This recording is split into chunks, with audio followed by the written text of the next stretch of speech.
అవన్నీ నిన్న మంగళవారం అసలు చేయకూడదు ఆ పనులు. దులపడం, క్లీన్ చేయడం, దేవాలయాన్ని మూసివేస్తారు కదా ఆ రోజు. క్లీన్ చేయడం, కడగడం, దేవుళ్ళని కడగడం, దేవుళ్ళని తోడవటం మంగళవారం మేము చెయ్యం అసలు. మంగళవారం చేయకూడదు. మంగళవారం దేవుళ్ళని కడగకూడదు. మంగళవారం, శుక్రవారం అసలు చేయకూడదు ఆ పనులన్నీ. ఇవన్నీ ఫస్ట్ నేను దేవుడి రూమ్ పెద్దగా ఉంటుందండి మాది చాలా. ఇవన్నీ క్లీన్ చేసుకోవడమే సరిపోతుంది. ఫస్ట్ ఇలా అంతా దులుపుకున్నాను బాగా క్లీన్గా. అయితే నేను ఆన్లైన్లో ఆర్డర్ పెట్టుకున్నాను.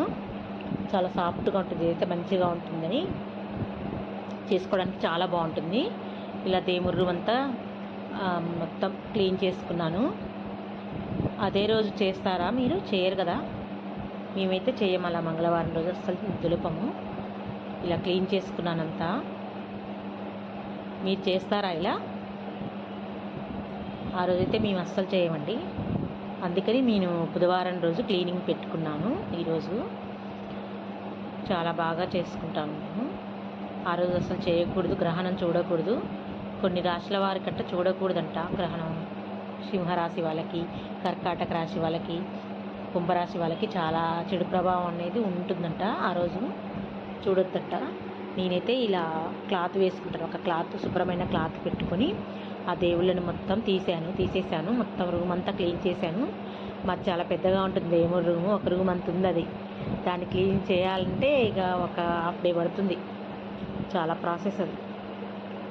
నేనైతే ఇక్కడ క్లాత్ వేసుకున్నాను. ఒక టేబుల్ మీద క్లాత్ వేసుకుని ఆ క్లాత్ మీద ఇవన్నీ దేవుని ఫొటోస్ అన్నీ నేను పెట్టుకున్నాను. ఇక్కడ లక్ష్మీ రూపు, అమ్మవారి రూపులు ఉన్నాయి.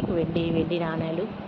ఇదేమో కన్యకా పరమేశ్వరిది, అన్నపూర్ణాదేవి ఉంది కదండి, కాశీ నుంచి వచ్చింది అన్నపూర్ణాదేవి. ఇక్కడేమో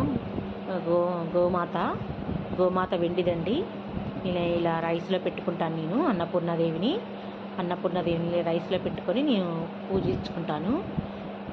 మళ్ళీ ఆ రైస్ని మళ్ళీ వండుకుంటానండి. వండుకొని మళ్ళీ ప్రసాదంలాగా పెడతాను దేవుడికి. కొన్ని రైస్ కలిపి ఏదైనా పొంగల్ కానీ స్వీట్ కానీ చేసి మళ్ళీ ప్రసాదంలాగా చేసి పెట్టుకుని ఇక్కడ దండ వేసుకుంటాను నేను. చూడండి, ఇవన్నీ పత్తితో దండ చేసుకుంటాను నేను. పూల కంటే కూడా పత్తితో చేసుకుంటాను. ఎప్పుడు పూలు దొరకవు కాబట్టి నాకు అండగా ఉండుతండి అని ఒక దండలాగా వేస్తాను నేను.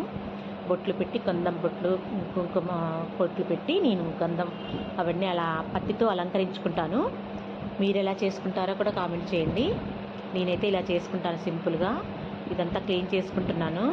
మంచిగా వాటర్లో సాల్ట్ వేసి, కొంచెం పసుపు వేసి ఇలా క్లీన్ చేసుకుంటాను. దానికి సపరేట్గా ఒక క్లాత్ చుట్టుకున్నాను నేను. ఇక్కడ ఒక స్టిక్ ఉంటే స్టీల్ది, దానికి చుట్టుకున్నాను. ఇలా క్లాత్ ఉంది, అక్కడ క్లాత్ ఉంటే ఇలా చుట్టుకున్నాను అనమాట.